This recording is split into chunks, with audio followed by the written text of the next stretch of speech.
Christmas dinner. The scent of honey-glazed ham and rosemary potatoes filled the room.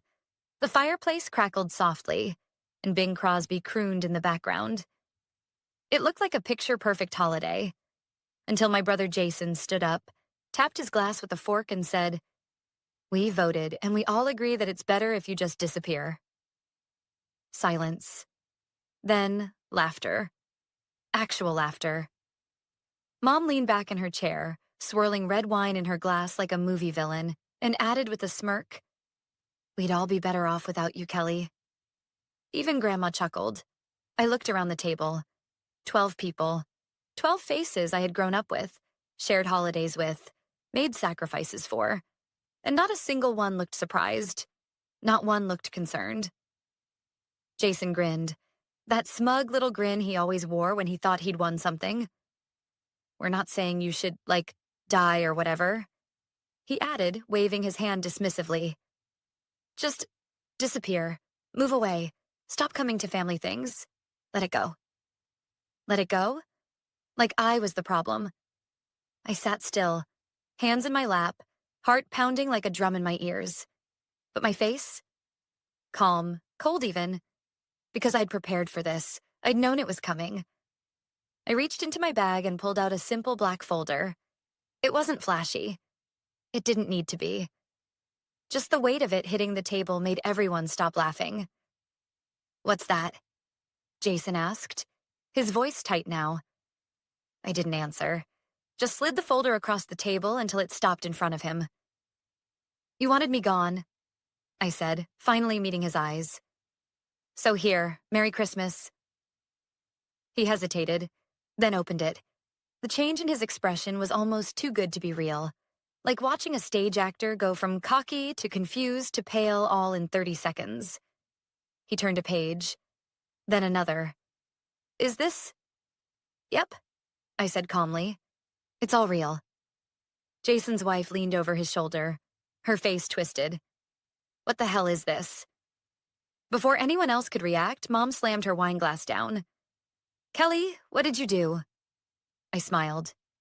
"Nothing, just brought the receipts, literally." They didn't know it yet, but that folder was going to crack their perfect little world wide open. But before I tell you what was inside, before I tell you why Jason screamed and why Mom nearly passed out, I need to tell you how we got here. Because this wasn't about Christmas. This wasn't about one dinner gone wrong. This was years in the making. Years of me cleaning up their messes, staying quiet, being the responsible one while they treated me like the family doormat. See, I was never the golden child. Jason was.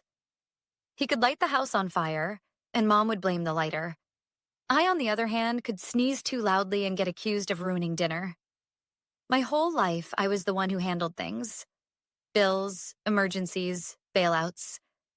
I was the one who stayed late when Dad got sick, who paid off Grandma's nursing home fees, who helped Jason pay his mortgage 3 times. But in return, snide comments, passive-aggressive digs. "You think you're better than us, don't you?" No thank you cards, no acknowledgement, just expectations. It didn't happen all at once. It started small. One favor here, a few $100 there. Just until next month. We're good for it. But next month never came. And eventually, the guilt trips became routine. "You don't have kids, Kelly. You can afford it. You're so lucky not to have responsibilities. We're a family. Families help each other." But somehow, I was always the only one helping. I lived in a small apartment, worked 60-hour weeks, and drove a car that rattled if I went over 60. Jason drove a Tesla. Mom took 2 cruises a year. And yet, I was the one they pitied. And when I finally started saying no, that's when it shifted.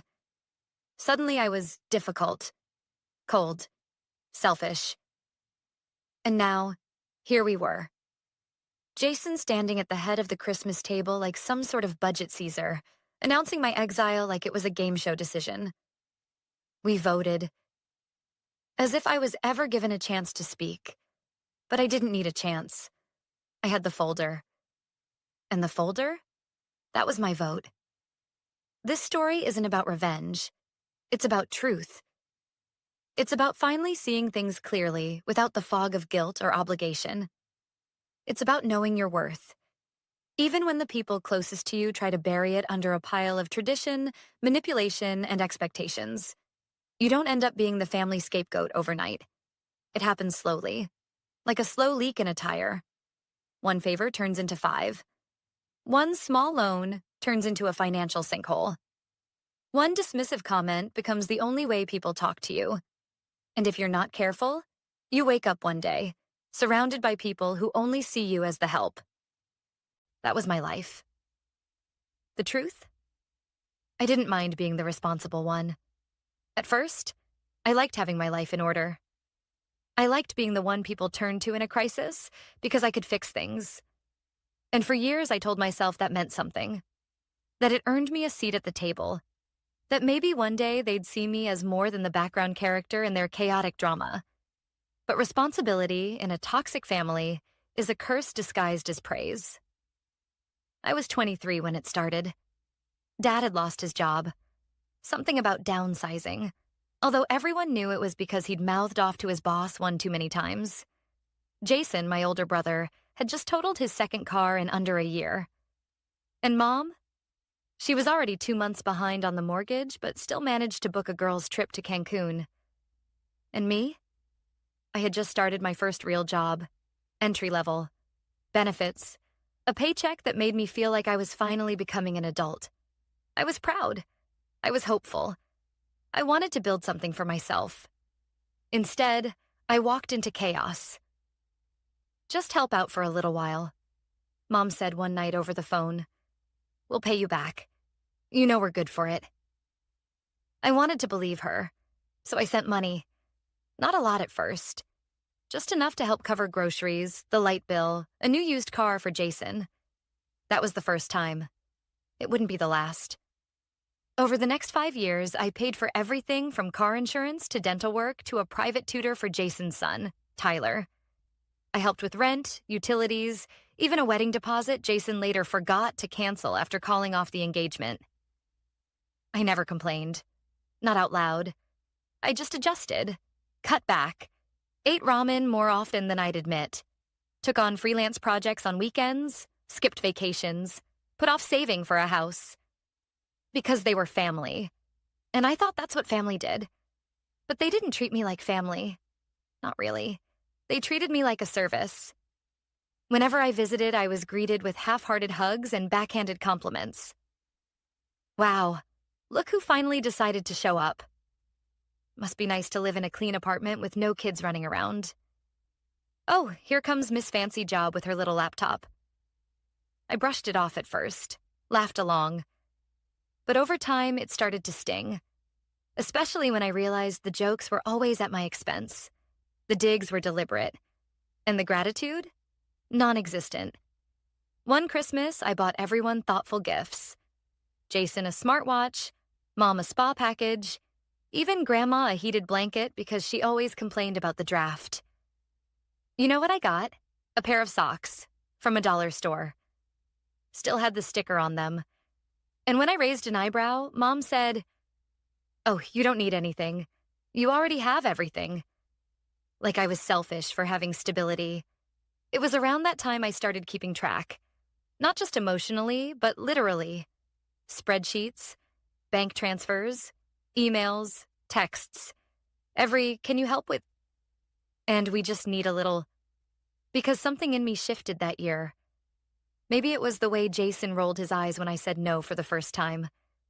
Maybe it was Mom's voice turning cold the moment I hesitated.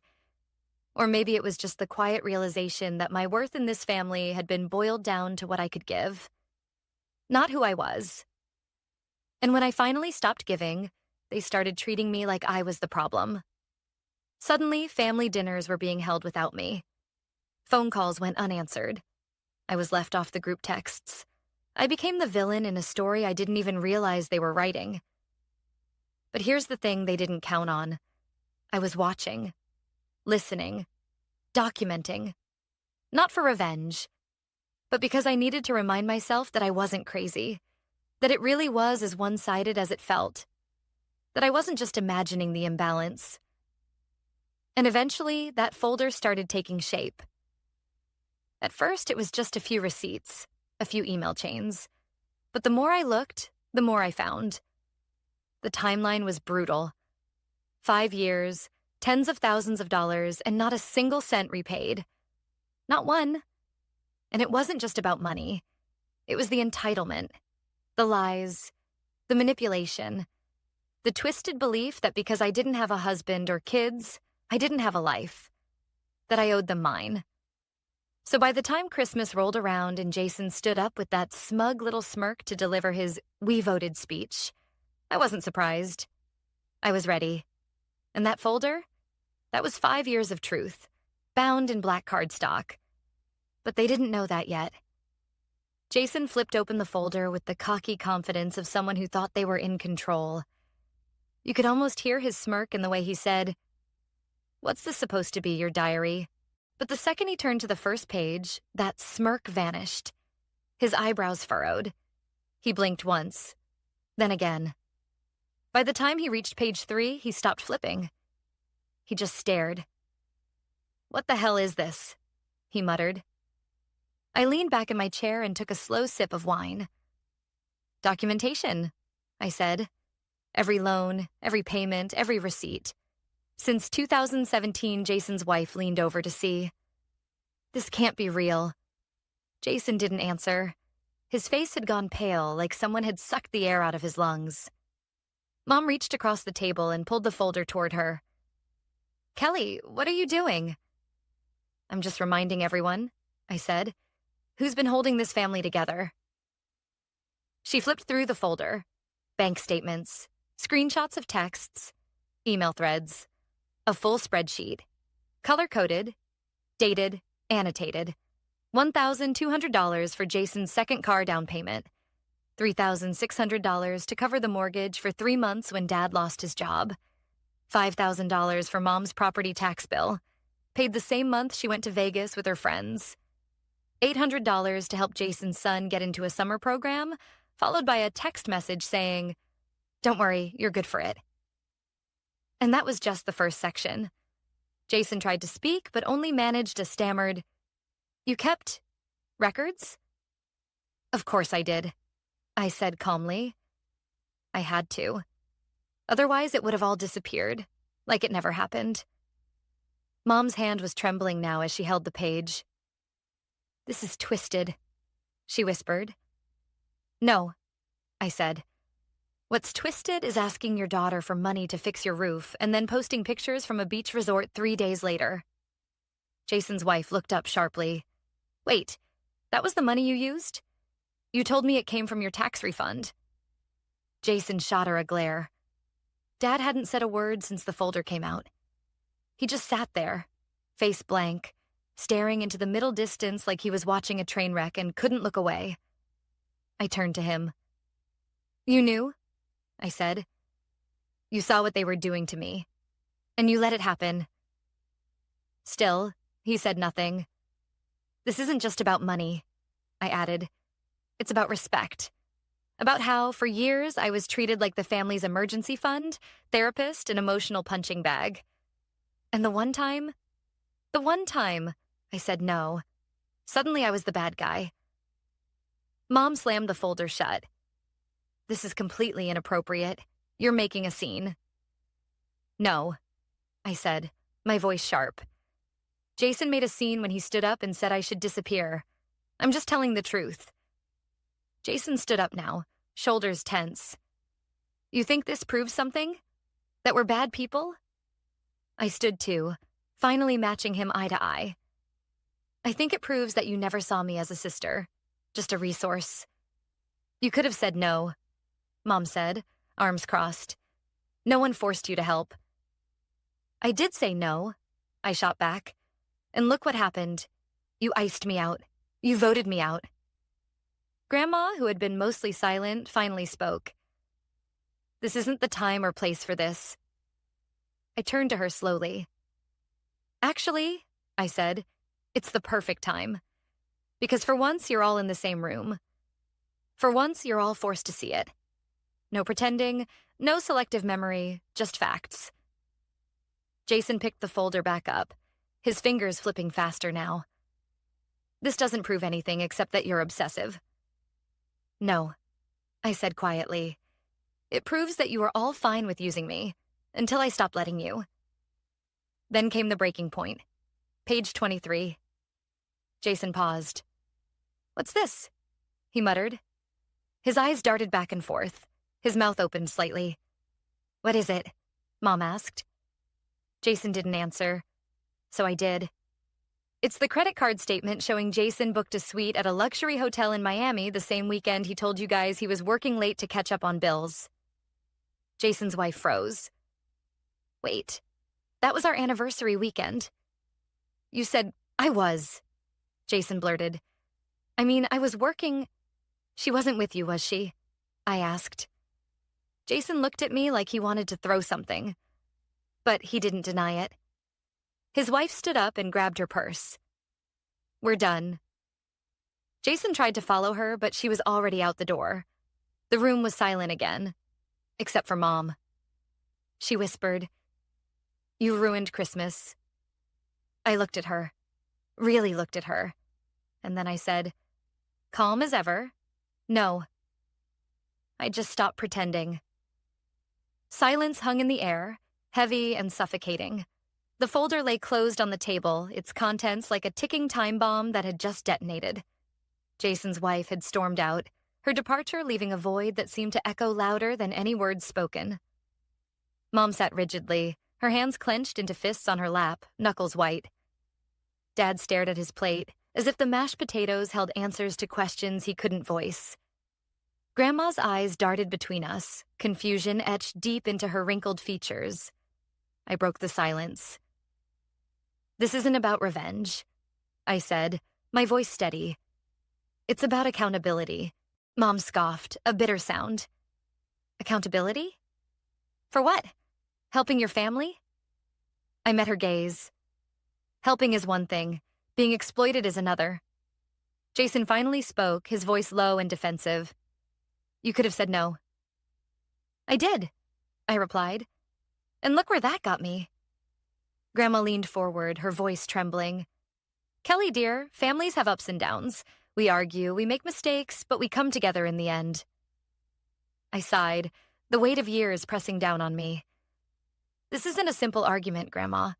It's a pattern, a cycle of taking without giving, of expecting without appreciating. Dad finally looked up, his eyes tired. Maybe we did rely on you too much, but we were struggling. And I understand that, I said. But struggling doesn't justify manipulation. It doesn't excuse treating me like a bank account with no feelings. Mom's voice rose, sharp and accusatory. So this is your solution? Airing our dirty laundry at Christmas dinner? I stood, the chair scraping against the floor. No, this is me setting boundaries. This is me saying enough. Jason's face twisted in anger. You're blowing this out of proportion. Am I? I asked, pulling out another envelope from my bag. This contains the legal documents revoking my financial responsibilities to this family. Power of attorney, emergency contacts, all of it. Effective immediately. Mom's mouth opened, then closed, speechless. Dad looked away, shame flickering across his face. I won't be manipulated anymore, I continued. I won't be guilted into sacrificing my well-being for people who only see me as a means to an end. Grandma reached out, her hand trembling. Please, Kelly, don't do this. I gently stepped back. I have to, for my own peace.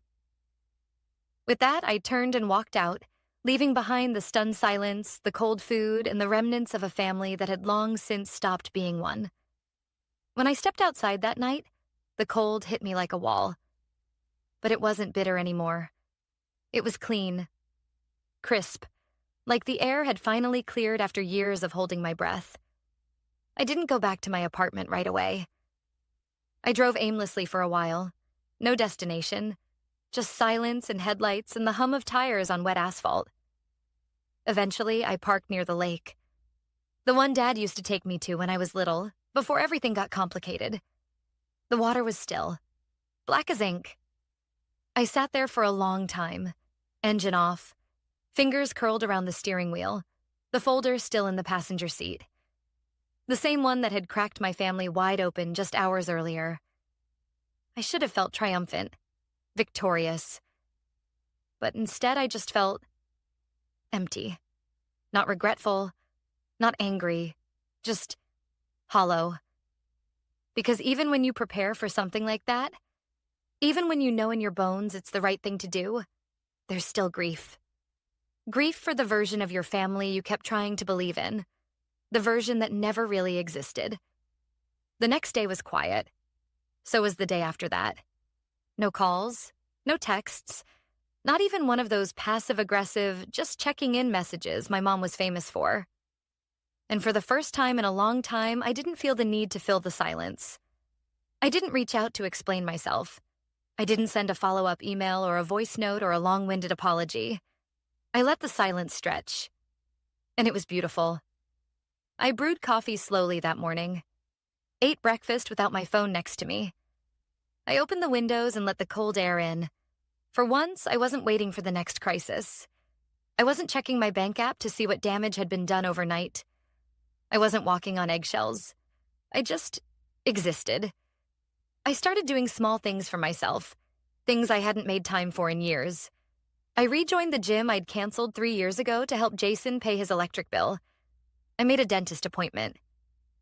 I went to the bookstore and wandered through the aisles without checking the price of every paperback.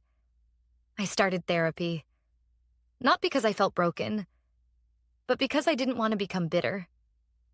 Because I didn't want to walk around with a hardened shell for the rest of my life. I wanted to understand what made me believe I owed everyone everything. Why it took so long to say no. Why it felt like betrayal to choose myself. And slowly, things began to shift. I stopped apologizing when I wasn't at fault. I stopped over-explaining my boundaries. I stopped letting guilt sit at the head of the table in my life. About a week after Christmas, I got my first message. It was from Jason. "You made your point. Now undo the damage. Mom hasn't stopped crying. Dad's blood pressure is up. You really want that on your conscience?" I stared at it for a while, then deleted it without replying. 2 days later, another text. This time from Mom. "It's time to move on. We were all emotional. But family is family. We can't just erase each other." No apology. No ownership. Just expectations. Again, like the last 15 years hadn't happened. And again, I said nothing. I changed my emergency contacts. I froze the joint savings account they'd somehow still had access to.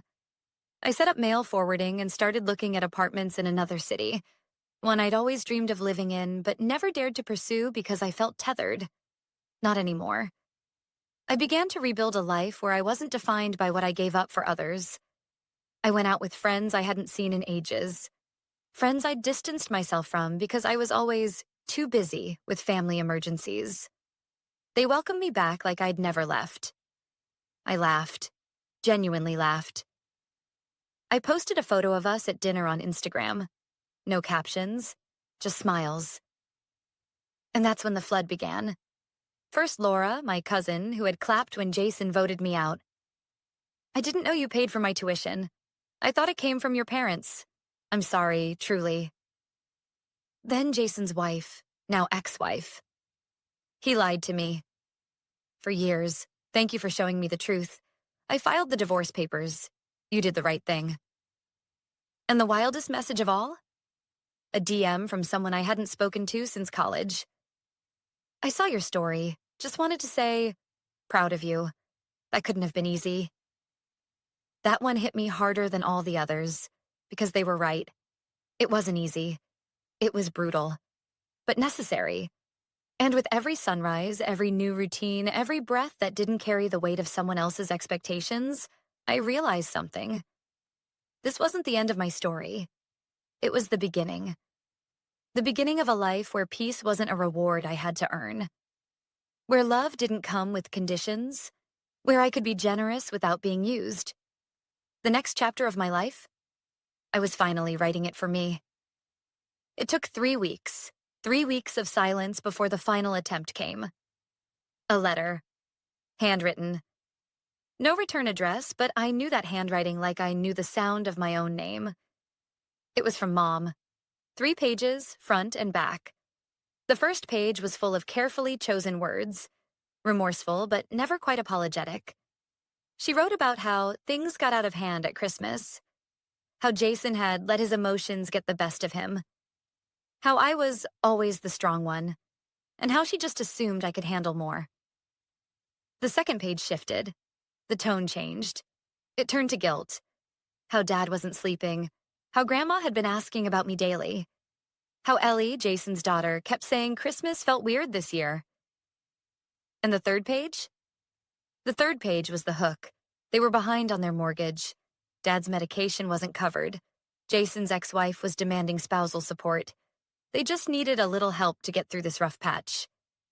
Just one more time, she wrote. We'll never ask again. I read it all twice. Then I folded it neatly and dropped it in the trash. Not out of spite, but because I had finally, truly understood. They didn't miss me. They missed what I gave them. Access, dependability, a steady backup plan with a pulse. It wasn't love. It was utility. And I'm not a utility. The truth hit hard that night, but not like it used to. There were no tears, no pacing around the room, no second-guessing whether I had gone too far. Just a quiet calm, the kind that comes after a long storm.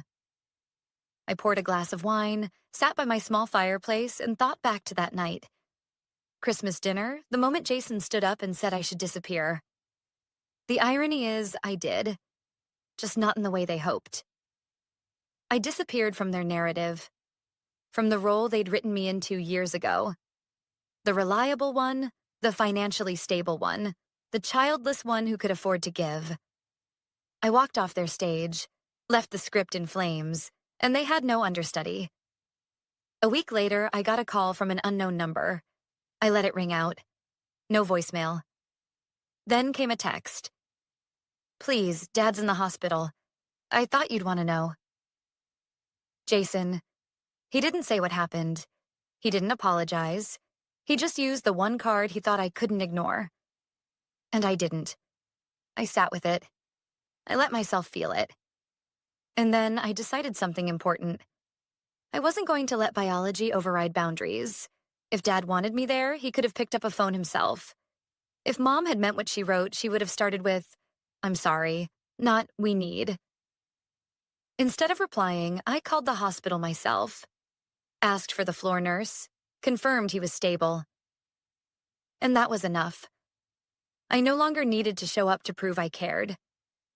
I could care without sacrificing myself. They hated my silence more than any speech I could have given. A few days later, I accepted a job in another city. Bigger salary, better hours, and more importantly, a fresh start. I packed up my apartment, donated what I didn't need, and said goodbye to the life that had always kept me just close enough to be used. The move wasn't sad. It was freeing.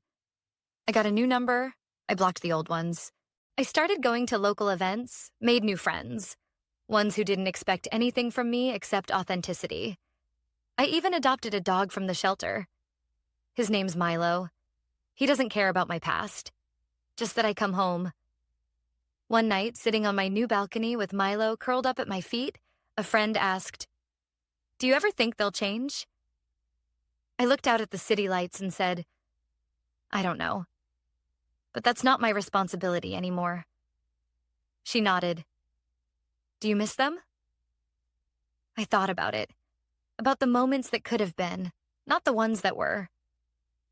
Sometimes, I said, but I miss the idea of them more than the reality. And that's the truth. You don't walk away from a family like mine without scars. But you also don't heal by staying. Sometimes the most loving thing you can do for yourself is to stop bleeding for people who never even noticed you were cut. So here I am. No more folders, no more spreadsheets. No more trying to earn a seat at a table that was always rigged against me. I have peace now. Not because everything is perfect, but because I finally chose myself. Because I stopped waiting for them to become the people I needed, and became that person for myself. And if anyone out there's listening, someone sitting quietly in the back of the room, feeling like the outsider in their own family, I want you to hear this. You're not wrong for walking away. You're not selfish for setting boundaries. You're not heartless for choosing peace over obligation. You're just done. And that's okay. Because sometimes the best revenge is healing. And living well? That's the loudest silence they'll ever hear.